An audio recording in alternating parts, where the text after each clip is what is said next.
Bom, vamos começar a nossa aula sobre o filósofo e também psicólogo Michel Foucault, né, sobre o pensamento de Michel Foucault. Inicialmente eu gostaria que você se inscrevesse no canal e depois de assistir essa aula avaliasse, atribuísse algum valor, né, a esta aula, positivo ou negativo, mas só depois de assistir a aula, visto que você não pode analisar, você não pode avaliar um objeto antes de conhecer esse objeto, como muitos fazem, né, como muitos autores, como por exemplo Paulo Freire e Karl Marx, avaliam as suas ideias, né, avaliam os autores provavelmente sem conhecer as ideias dos mesmos, né, o que seria um absurdo e um indício de preguiça. Afinal, é muito mais fácil você avaliar um objeto, né, por exemplo, Paulo Freire e Karl Marx, antes de conhecer as ideias, né, antes de conhecer o objeto, provavelmente, né, do que avaliar depois de conhecer o objeto. Então, para poupar energia, tempo, avalia-se antes de conhecer o objeto. Então, eu recomendo que você avalie depois de conhecer o objeto, que nesse caso específico seria esta aula sobre o pensamento de Michel Foucault.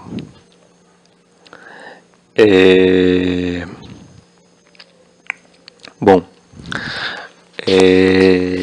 então, inicialmente eu queria falar, né, a respeito do Código Penal. O Código Penal seria aí, a conjuntura de leis, né, que uma sociedade determina, né, que o poder vigente determina. O poder político, propriamente, né. Bom, inicialmente é preciso dizer que o Código Penal ele varia no espaço e no tempo, né? O Código Penal ele varia ao longo do espaço e ao longo também do tempo, né? O Código Penal ele tem uma certa historicidade, né? Há uma história do Código Penal e nem sempre o Código Penal digamos, do Brasil foi esse aí, por exemplo, né? Ou seja, o Código Penal ele varia ao longo do tempo e os diferentes países possuem diferentes códigos penais. Por exemplo, nos Estados Unidos, né, em alguns estados, né, dos Estados Unidos, possui um Código Penal, né, uma lei que admite como penalidade para certos crimes a pena de morte, né? Já no Brasil, o nosso Código Penal não possui como penalidade para qualquer tipo de crime a pena de morte, né? Então o Código Penal ele varia ao longo do espaço-tempo. E evidentemente, acompanhando aí essa lógica, né, as penalidades estatais, né, as penalidades do Estado àqueles que descumprem as leis e as normas legais também varia com o espaço e com o tempo, né? Em tempos antigos, né, talvez na Idade Média, algumas das penalidades estatais eram justamente a tortura e logo após a morte, né? Antes da morte, a tortura. Então, as penalidades estatais têm uma historicidade, né? Praticamente nenhum Estado democrático atualmente, né? Com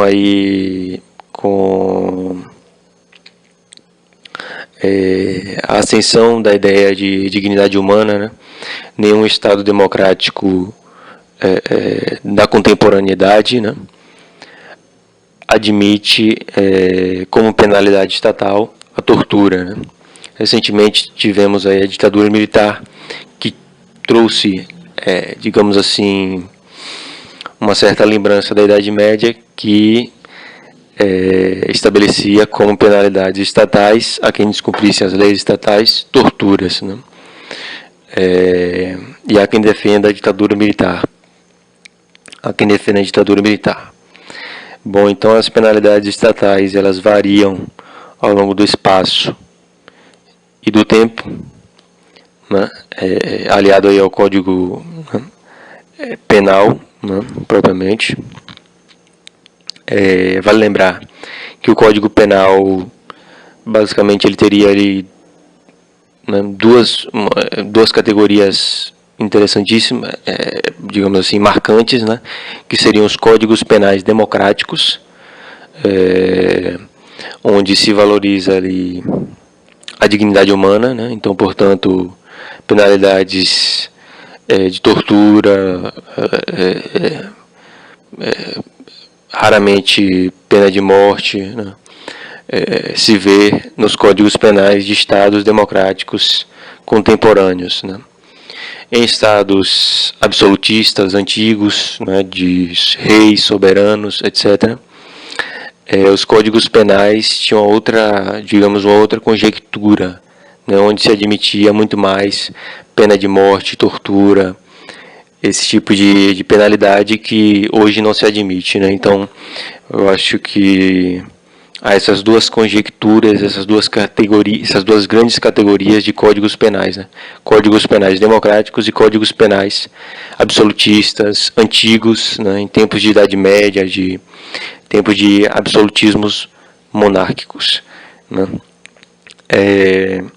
Evidentemente, qual seria o código penal mais eficiente para controlar o povo e manter o povo, o Estado, para que o Estado mantenha os seus indivíduos sob controle, para que o Estado mantenha os seus indivíduos sob completa determinação, digamos assim, né? Com difíceis transgressões às leis, digamos assim. Evidentemente que o Código Penal mais eficiente nesse sentido seria o Código Penal absolutista, o Código Penal monárquico, né? Onde se admitia a tortura, porque é evidente que quanto maior for a penalidade, quanto mais sofrida for a penalidade, como penalidade de tortura e de morte, maior será o controle, né? E mais medo terá o indivíduo de quebrar qualquer tipo de lei ou norma estatal, né? Já em sociedades democráticas, onde o Código Penal é diferente, onde não se admite tortura ou pena de morte, as penalidades são mais brandas e evidentemente abre mais espaço para transgressões e quebras, né, das leis estatais e determinações estatais. Bom, e vale lembrar que as penalidades de tortura e de pena de morte, elas caracterizam, né, as penalidades atuais também as penalidades propriamente presidiárias, né, as penalidades de prisões, elas evidentemente provocam um certo medo no indivíduo, né? Todo indivíduo tem um certo medo de quebrar e de transgredir as leis estatais e as determinações estatais, por conta dessa penalidade que é a exclusão social, digamos, a sua retirada do espaço social e a sua perda da liberdade para um ambiente com total ausência de liberdade e viver trancafiado, que seria o sistema prisional. Mas esse sistema prisional, essa penalidade, digamos assim, prisional do Código Penal Democrático, é uma penalidade que não nos afeta em termos de instinto de sobrevivência, né, não afeta o nosso instinto de sobrevivência, pois evidentemente a nossa sobrevivência não está em risco, né, com essa penalidade. Já na penalidade de tortura após a morte, né, que era uma penalidade muito comum nos estados antigos, esta sim mexe e nos afeta no nosso instinto mais forte. Nosso instinto mais forte, né, entre vários outros, por exemplo, o instinto sexual, o nosso instinto mais forte é o instinto da sobrevivência, né, é o instinto da sobrevivência. Então, as penalidades de tortura e de morte mexem e afetam com esse instinto de sobrevivência, portanto, são realmente muito eficientes para controlar a população e manter uma população sob intensa repressão, intenso controle, provavelmente, né?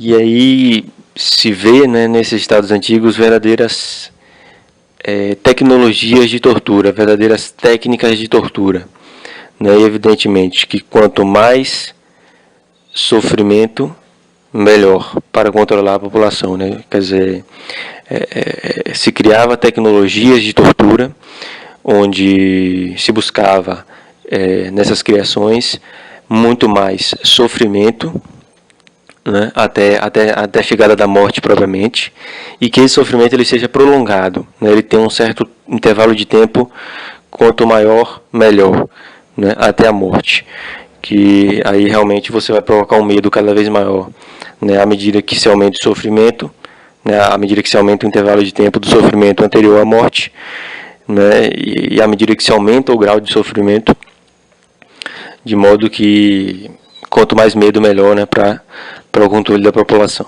para o controle do povo, né, para que as pessoas sigam as regras e as normas estatais. Bom, então essa penalidade, né, é basicamente chamada de suplício, né, essa penalidade de tortura e tortura após a morte, essa penalidade do Estado, né, que o Estado impõe sobre os seus indivíduos que transgrediram regras e normas escritas e estabelecidas, suplício. Evidentemente, se você perguntar a qualquer indivíduo como ele queria morrer, como ele quer morrer, ele lhe responderá que o mais rápido possível, digamos assim, em termos de dor, né? Ele não quer sentir dor alguma, né? Na hora que chegar a morte, ele quer uma morte extremamente rápida e sem qualquer tipo de dor, né? Então, essas penalidades de tortura, né, que existiam nos estados antigos, né, esse suplício que existia nos estados antigos, é justamente o contrário do que a gente deseja, né, no nosso momento da morte. Né? Eles justamente praticam a dor extrema e demorada anteriormente à morte, né? Então, realmente é algo extremamente indesejável, né, que esses indivíduos quebrem as leis estatais, pois realmente as penalidades são muito duras e cruéis, né? Então, esses indivíduos viviam em intenso medo muito forte de quebrar as leis estatais, de transgredir as leis estatais.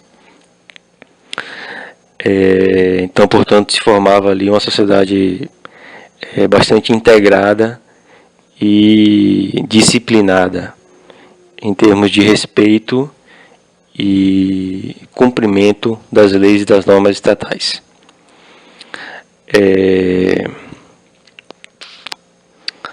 Bom, falando dessa questão, agora eu já poderia ir para, digamos, uma outra conjectura, um outro tema, que seria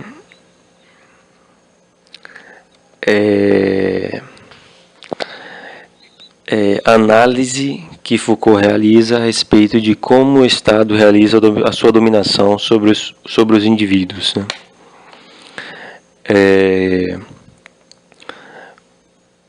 Quais são as estratégias que o Estado utiliza para gerar indivíduos disciplinados, indivíduos que cumprem normas, indivíduos que cumprem as leis, indivíduos obedientes e passivos, né? Quais seriam os mecanismos e as estratégias estatais para que isso fosse, para que se formassem indivíduos disciplinados, né, de acordo com os interesses do Estado.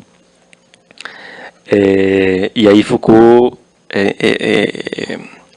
através dos seus estudos, concluiu que as instituições sociais, como a família, como a escola, como os presídios, né, os sistemas prisionais, são instituições sociais disciplinadoras e condicionadoras de comportamento, gerando cidadãos disciplinados, cidadãos obedientes, né, de acordo com os interesses do Estado, né.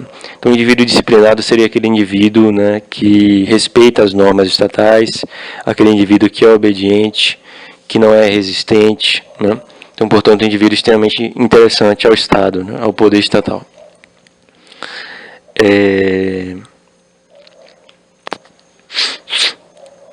Bom,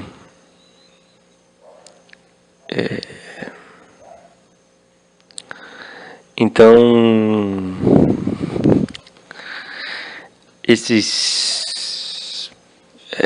então uma sociedade basicamente seria uma sociedade do controle, né?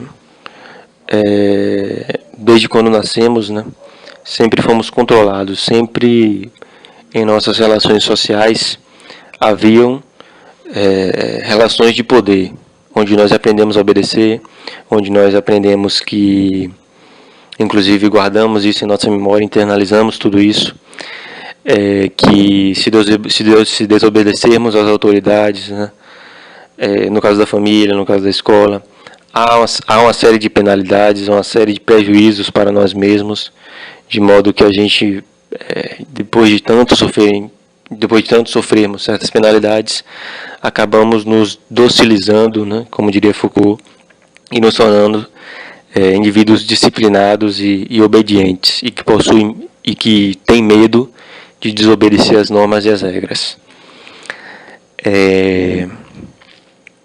Então, provavelmente, desde que nascemos, né, nós somos indivíduos submetidos a uma ação externa, provavelmente, né, onde tanto nossa mente quanto nosso corpo são moldados de acordo com os interesses do Estado, de acordo com os interesses do poder, né?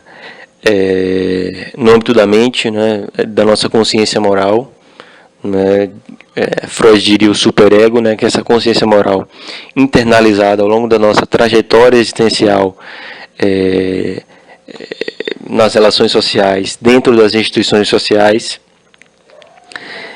Então, tanto esse âmbito da mente quanto o âmbito do corpo, onde nosso corpo é docilizado, ou seja, a sociedade influencia nos nossos afetos.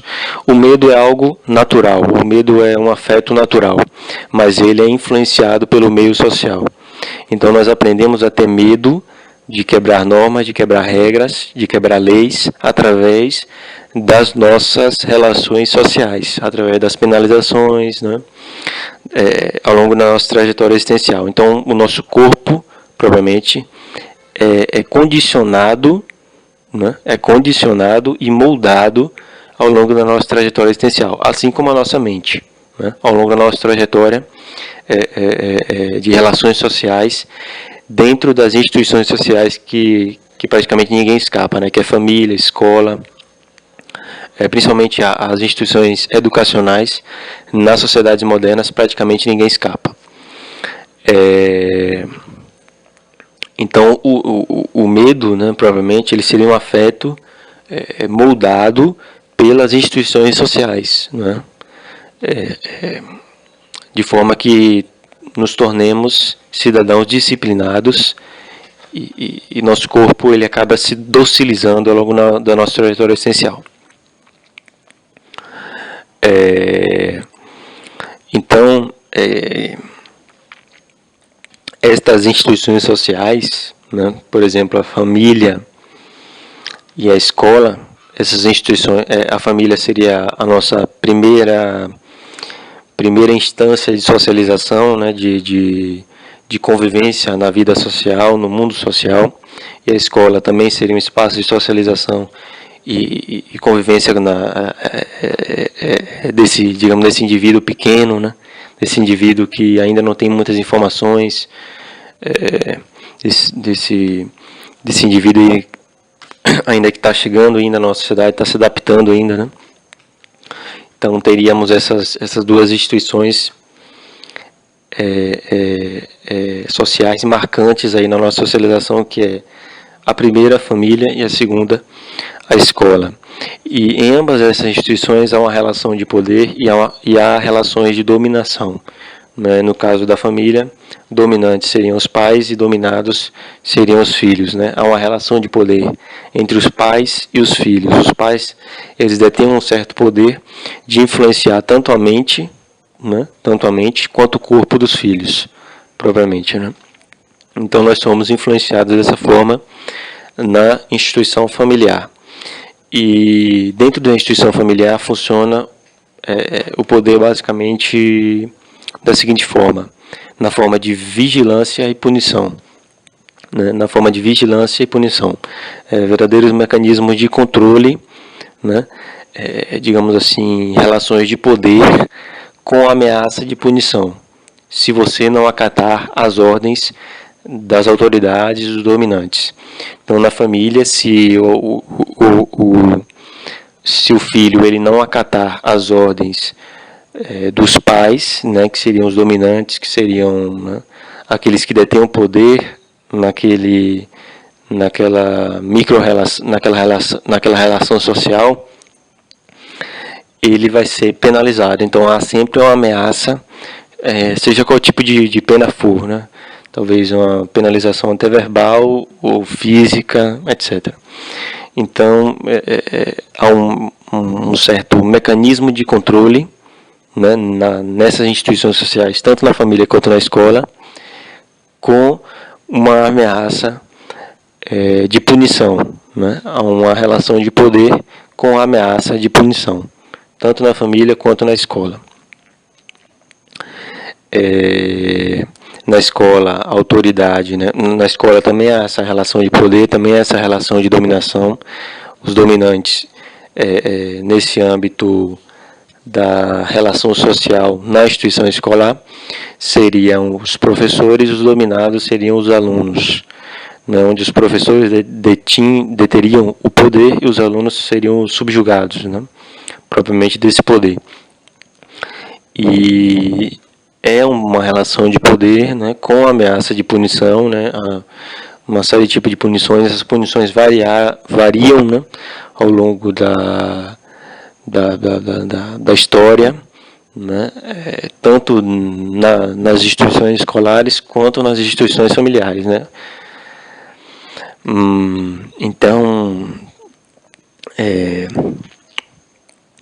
basicamente é isso. Né. Então, essas instituições sociais funcionam assim, né? São verdadeiros mecanismos de controle de comportamento, de conduta, de pensamento, sob ameaça de punição. Né? Uma relação de poder sob ameaça de punição, né? Sob intensa ameaça de punição. E aí é onde nós aprendemos a ter medo das autoridades, a ter medo dos poderosos, né? Propriamente, e aprendendo a obedecer, né? Aprendendo a obedecer. Então, Foucault fala que o poder ele não está restrito somente ao Estado, né? Como se poderia imaginar. Não, o poder é só realmente no âmbito da política. Pelo contrário, o poder ele está capilarizado e dissipado em praticamente quase todas as relações sociais do mundo social, provavelmente, né? Como eu falei, a família, né? Então, há verdadeiras micro-relações de poder. Foucault fala em microfísica do poder e macrofísica do poder, né? Poderes microsociológicos e poderes macrosociológicos, onde os poderes microsociológicos seriam os poderes onde há uma relação microsociológica, por exemplo, uma relação social microsociológica, né, uma relação de poder microsociológica, por exemplo, as instituições familiares e as instituições escolares, né? E já há o poder macrosociológico, o poder macrofísico, que está acima, né, de todos esses micropoderes capilarizados pelo mundo social, que é o Estado, né? O Estado como um poder absoluto e como um poder macrosociológico que atinge toda a sociedade, inclusive os dominantes dos micropoderes, né? Inclusive os dominantes dos micropoderes se submetem a esse poder absoluto, que seria o poder estatal. Um poder macrofísico, provavelmente, né?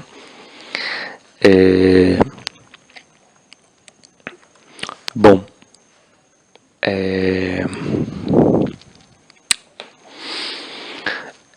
Foucault fala de que esses mecanismos de controle se chamam tecnologia política, né? Esses mecanismos de controle esse mecanismo de controle e adestramento dos indivíduos seriam chamados, taxado por Foucault de tecnologia política. Tecnologia política.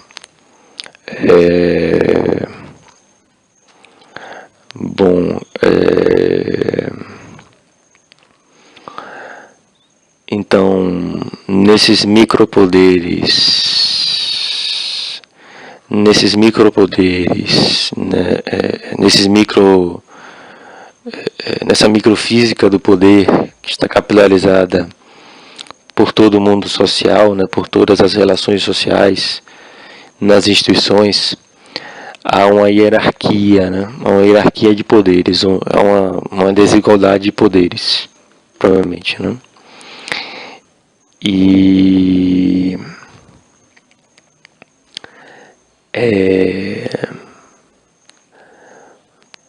há nesses micropoderes, né, há um sistema de vigilância, né, há um poder exercido pela vigilância, onde o indivíduo ele se sente coagido, né, onde o indivíduo ele se submete a um poder somente pela vigilância, né?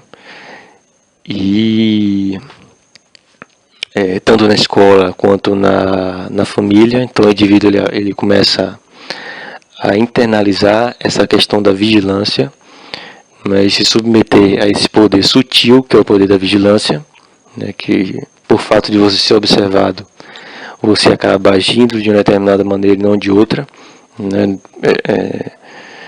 Que você poderia agir se você tivesse sem essa vigilância, sem esse sistema de vigilância, né?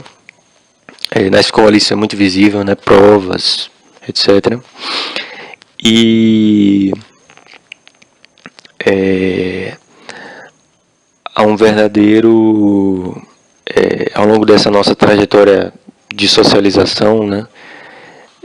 Nestas instituições sociais, há um verdadeiro, além do sistema de vigilância, né, desse exercício de poder sobre nós, há um adestramento do corpo, né? Há um adestramento do nosso corpo, de modo que o nosso corpo ele vai se docilizando e aprendendo a temer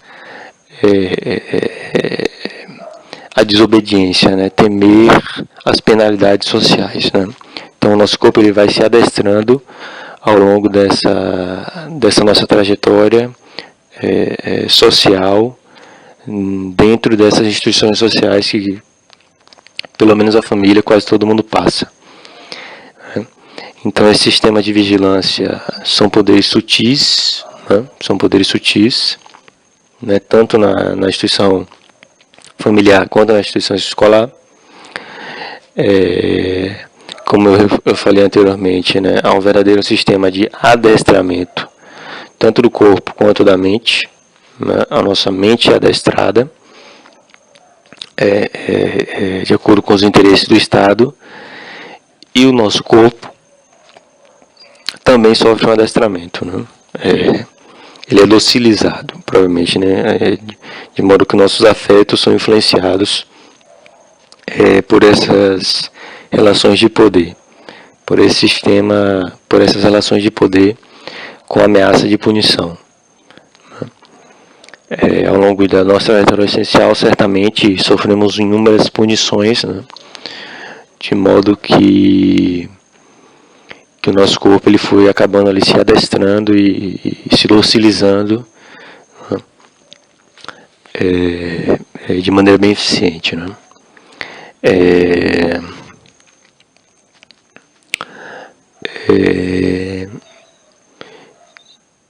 Bom,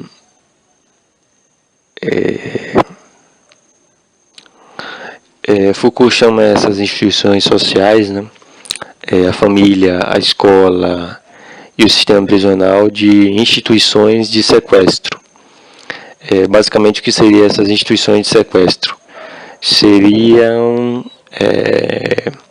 instituições que, digamos, pegam indivíduos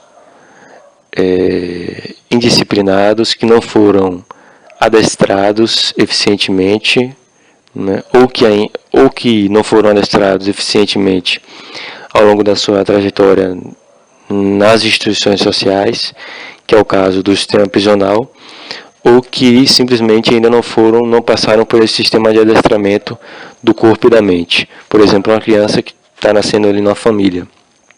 Então, esses indivíduos eles vão ser adestrados, né?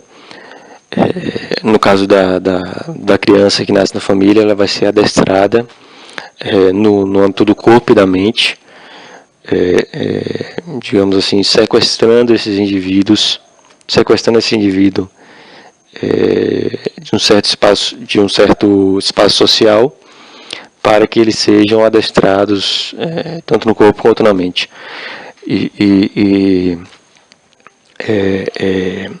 Uma instituição de sequestro marcante, né, é o sistema prisional. O sistema prisional ele seria aí uma instituição de sequestro onde o indivíduo indisciplinado, né, que não foi eficientemente adestrado e condicionado pelo Estado ao longo da sua trajetória social nas instituições sociais, né? Ou seja, o sistema não funciona perfeitamente, né? Porque há sempre indivíduos indisciplinados, né? Provavelmente criminosos que transgridem a lei, e esses indivíduos eles meio que vão reaprender a serem disciplinados. Eles vão ser, nesse sistema prisional, verdadeiramente adestrados no âmbito do corpo e da mente, né? Eles são evadidos do seu espaço social e recluídos, né, nesses sistemas de aprisionamento, para que eles possam serem disciplinados, né, e terem ali o seu corpo e mente adestrado e dessa forma formando esses indivíduos disciplinados, que seria essa finalidade, né, digamos assim, reformar, né, esse indivíduo, né, para que ele se torne disciplinado, que seria a finalidade do sistema prisional, para que ele possa, logo em seguida, né, efetivado essa disciplinalização, esse indivíduo poderia voltar para o convívio social, de modo que ele não agrida mais a convivência e as leis, né, estatais.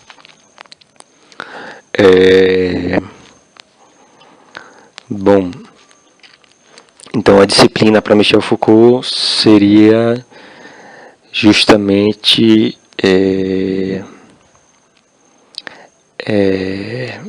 esta questão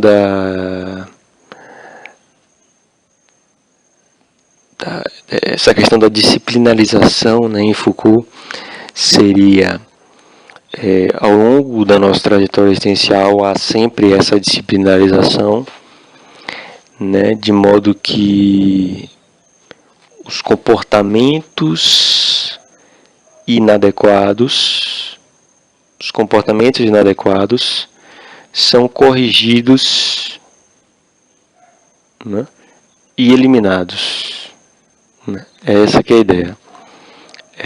Provavelmente as condutas inadequadas ao longo de dessas instituições sociais, tanto na família quanto na escola, as condutas inadequadas, as condutas incorretas, elas são corrigidas, são penalizadas, né, corrigidas e eliminadas de acordo com os interesses do Estado, formando aí cidadãos disciplinados, né. Isso seria basicamente o conceito de disciplinarização de Foucault, né.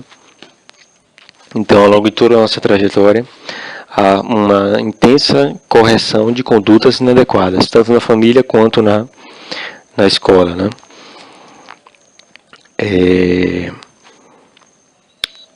Então, tanto na instituição familiar, há a lógica do vigiar e punir, né? A lógica do vigiar e punir e a internalização de toda essa lógica de vigiar e punir, e na escola a mesma coisa. Há também essa lógica de essa relação de poder, essa dominação, né, tanto na vigilância, né, e na punição, provavelmente, né, e nas regras, né, que se estabelece nessas instituições sociais, né. Se estabelece regras, se estabelece punições e há uma vigilância dos dominantes em relação aos dominados, para ver se esses dominados estão seguindo essas regras, né? E se eles estão seguindo as regras, não há punição, e se não seguirem as regras, essa conduta inadequada ela vai ser corrigida e há penalidades para essa conduta inadequada, né? Então,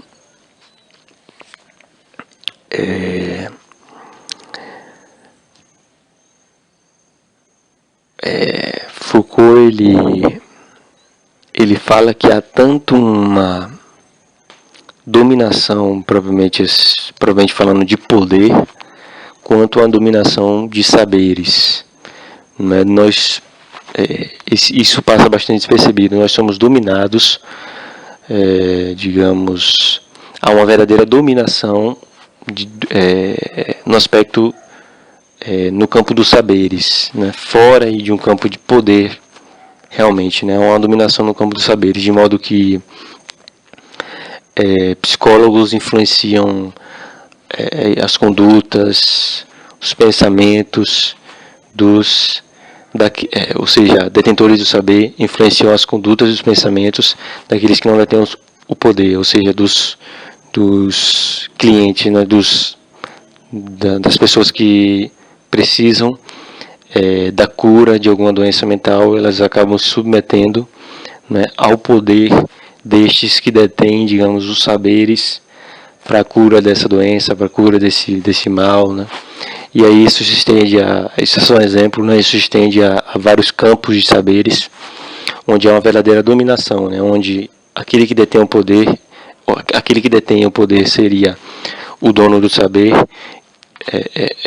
e aquele que é o dominado seria aquele que precisa desse saber, de alguma tem necessidade desse saber de alguma maneira, e acaba se submetendo numa relação de dependência àqueles que detêm o saber, né? Bom, então basicamente, inicialmente, eu gostaria de passar essas ideias do pensamento de Foucault, mas haverão novas aulas, né? Haverão novos pensamentos. Qualquer dúvida, deixe um comentário abaixo que eu respondo, né? Se você precisar de exemplos, talvez você não encontre exemplos aí para as ideias que eu passei, eu lhe dou exemplos, né? Se você precisar, para as ideias que você não conseguiu encontrar exemplos, né? Contextualização, etc. E se gostou do vídeo, deixe seu like e se inscreva no canal, né? De modo que você vai estar ajudando bastante nesse projeto de dissipação de conhecimento filosófico gratuito, né? Para todo o Brasil, de modo que consigamos progressivamente vencer o mal da ignorância, né? que afeta imensos, vários setores da nossa sociedade, né, como a política, né, a democracia, né, a ignorância é a inimiga número 1 da democracia, do sistema democrático, como a ética, né, para vencermos a cultura da corrupção, a cultura corrupta brasileira, né, e uma série de outras áreas que são afetadas, sem sombra de dúvidas, pela ignorância e pela falta de instrução. Muito obrigado se você quiser se aprofundar mais em pensamentos de outros autores, existem outras aulas já postadas no canal, né? Aula sobre o pensamento de Paulo Freire, duas aulas sobre o pensamento de Thomas Hobbes, uma aula sobre o pensamento de René Descartes e uma aula a respeito do pensamento de Pierre Bourdieu e agora uma aula a respeito do pensamento de Michel Foucault. Né? Então, muito obrigado e volte sempre. Né? Haverão próximas aulas de Michel Foucault e de outros autores, né? De outros pensadores, tanto no âmbito da filosofia, quanto da sociologia, da ciência política, das humanidades em geral. Né? Muito obrigado e volte sempre.